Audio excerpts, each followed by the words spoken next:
Hello student, today topic is 1.3 unit number 8 meaning of kinesiology. हम kinesiology को समझने की कोशिश करेंगे कि किन्सियोलॉजी क्या है और इसका क्या रोल है ह्यूमन बॉडी में। ठीक है, तो हम पहले रीड कर लेते हैं जिससे एक बार समझ में आ जाए कि है क्या चीज़। Kinesiology is the scientific study of human body movement. जो किन्सियोलॉजी के अंदर जो हम स्टडी करते हैं, किन्सियोलॉजी क्या है? हमारा साइंटिफिक स्टडी, यानी कि हम इसके अंदर जो स्टडी करते हैं वो किसकी स्टडी करते हैं? ह्यूमन बॉडी मूवमेंट की। ठीक है, और देखिए application of kinesiology to human health include the biomechanics and orthopedic. जो किन्सियोलॉजी की जो एप्लीकेशन है, जो हेल्थ के लिए किन्सियोलॉजी एप्लीकेशन, वो क्या इंक्लूड करता है? बायोमैकेनिक्स और एंड ऑर्थोपेडिक। ठीक है, जैसे strength and conditioning, sports psychology, method of rehabilitation such as physical and occupation therapy at the sports exercise. जो एप्लीकेशन है किन्सियोलॉजी का, जो ह्यूमन बॉडी से इंक्लूड करता है बायोमैकेनिक्स को और ऑर्थोपेडिक को, स्ट्रेंथ और कंडीशनिंग को, स्पोर्ट्स साइकोलॉजी को इंक्लूड करता है, मेथड और रिहेबिलिटेशन को इंक्लूड करता है, such as the physical occupational therapy and the sports exercise. देखिए अभी क्या कह रहा है, एक हेडिंग दी, मतलब एक डेफिनेशन है। एक महान वैज्ञानिक यानी कि ग्रेट साइंटिस्ट हैं, ये इनका नाम है मैरिन वेबस्टर। इन्होंने कहा है it is the study of principle of mechanics and anatomy in the relation human body movement. इसका जो स्टडी है, जो प्रिंसिपल है किसका? किन्सियोलॉजी का, वो किससे? मैकेनिक्स एंड द एनाटॉमी, ये दोनों रिलेट करते हैं किसमें? ह्यूमन बॉडी मूवमेंट में। जो किन्सियोलॉजी जो है वो किन्सियोलॉजी के अंदर क्या आते हैं? मैकेनिक्स आता है और एनाटॉमी आता है, जो एक दूसरे को रिलेट करते हैं जब ह्यूमन बॉडी मूवमेंट करती है तब।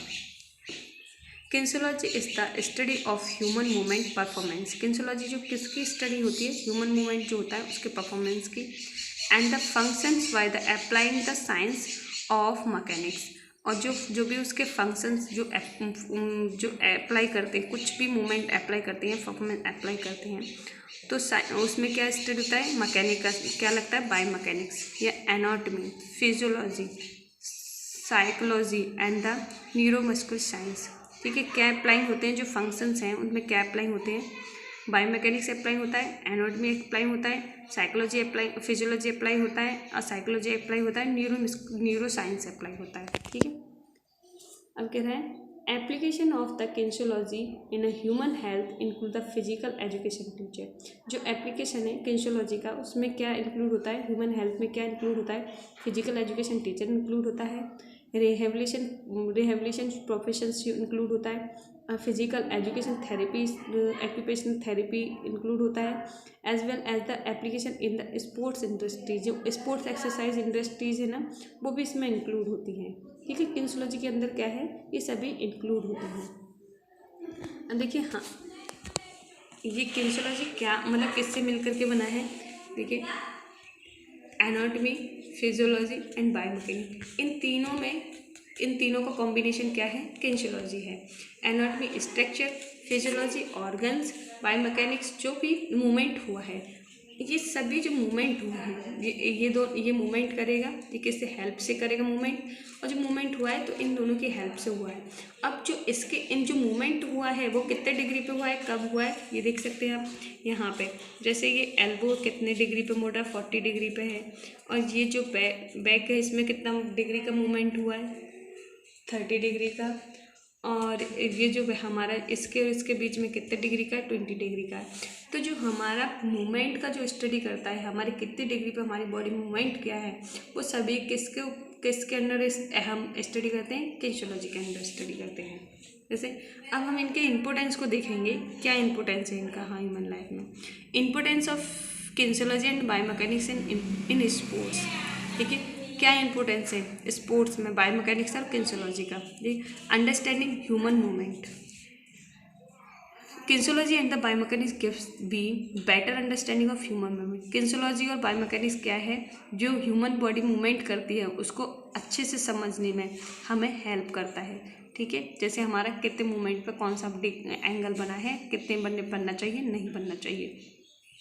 Knowledge about force on body, ये किसकी नॉलेज अब हमें नॉलेज देता है, हमारी बॉडी कब फोर्स अप्लाई करेगी कब नहीं, ठीक है। Give us the knowledge about the various force acting ऊपर द बॉडी, हमारी बॉडी कब फोर्स अप्लाई करेगी, किस पे कितना लगाना है नहीं लगाना है, ये हमें कॉल पे हेल्प करता है biomechanics and kinesiology. efficient movement, it provide the knowledge to performance efficient movement, it help the develop skills, ये हमें क्या करता है, हमारी बॉडी के जो स्किल्स होते हैं उनको डेवलप करता है जो भी अप्लाई किए जा रहे हैं। करेक्ट मूवमेंट, ठीक है, करेक्ट मूवमेंट में क्या, it help the correct faulted movement, though is the movement is the effective and assign, जो हमारे मूवमेंट, जो हमारी बॉडी मूवमेंट कर रही है वो उसमें जो भी फॉल्ट होता है तो हम किसके थ्रू करेक्ट कर सकते हैं, बायोमैकेनिक्स के थ्रू, है ना। जैसे हमारी बॉडी, हम बैडमिंटन खेल रहे हैं, हमारा क्या कहते हैं, हमारी एल्बो है वो कितने डिग्री पे बेंड होनी चाहिए, शॉट वक्त करते वक्त, ड्रॉप लिफ्ट करते वक्त कितनी डिग्री पे होनी चाहिए, तो इसमें जो भी फॉल्ट होता है वो हमें किसकी हेल्प से करेक्ट होता है, बायोमैकेनिक्स के। Prevent injury, knowledge of the kinesiology and biomechanics help to reduce injury, more of the prevent the cause of injury, हमारी जो हमारी बॉडी के अंदर जो भी इंजरीज होती है ना, हो जाती है खेलते वक्त, हमें नॉलेज नहीं होती तो उसको रिड्यूस करने में कौन हेल्प करता है, हमें बायोमैकेनिक्स एंड किनेसियोलॉजी करता है, और हमें प्रिवेंट भी करता है उससे। improve performance, it help to improve the performance individual by the developing good technique and the training method, ये हमें किनेसियोलॉजी क्या है, हमारी जो परफॉर्मेंस होती है उसको भी अच्छा बनाता है। जैसे अभी बैडमिंटन खेल रहे हैं, हमारा जो मूवमेंट है वो हमें करना चाहिए 40 डिग्री पे, हमारे एल्बो 40 डिग्री पे होनी चाहिए, लेकिन हम कितने डिग्री पे कर रहे हैं, 30 डिग्री पे कर रहे हैं, जिससे हमारी परफॉर्मेंस क्या है, अच्छी नहीं हो पा रही। अगर हम 40 डिग्री पे अपने एल्बो का बेंड करके शॉट को ही अप्लाई करते हैं तो उससे क्या हमारा अच्छा परफॉर्मेंस होता है, और हमारी टेक्निक में भी न्यू मतलब टेक्निक भी डेवलप होती है। नॉलेज अबाउट फिजिक्स प्रिंसिपल, हमारे जो फिजिक्स प्रिंसिपल होते हैं जैसे लॉ ऑफ इनर्शिया है, लॉ ऑफ मोशंस है, या लेवर है, या फिर इक्विलिब्रियम है, या हमारी फोर्स है, हमें कैसे अप्लाई करनी है, हमारा इक्विलिब्रियम कहाँ होना चाहिए जब हम कोई फोर्स अप्लाई कर रहे हैं, तो ये हेल्प कौन करता है, हमें किनेसियोलॉजी और बायोमैकेनिक्स करता है। Guide safety principle, this subject guide us the safety principle and the prevent injury, ये हमारा जो गाइड, हमें जो हमारे स्पोर्ट्स में हमें सबसे ज़्यादा हेल्प करता है, क्या कहते हैं, सेफ्टी के लिए हमें कौन हेल्प करता है, किनेसियोलॉजी और बायोमैकेनिक्स, और प्रिवेंट भी करता है हमें इंजरी से। Help in the research work, biomechanics principle have the research work and the direct scientific approach, ये हमें रिसर्च में भी हेल्प करता है। हमारे जो ओल्ड इक्विपमेंट हैं उनमें कुछ मॉडिफाई करना है तो कैसे करना है, क्यों करना है, तो ये रिसर्च में भी हमें हेल्प करता है।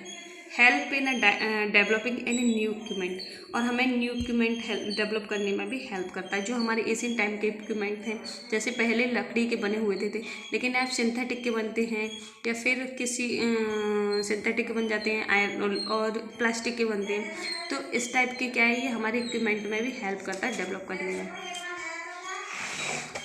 नेक्स्ट है improve training teach the technique, हम और हमारी जैसे बायोमैकेनिक्स किनेसियोलॉजी है ना, इम्प्रूव ट्रेनिंग टेक्निक, हमारी टेक्निक जो है, ट्रेनिंग है, उनको भी हेल्प करता है इम्प्रूव करने में।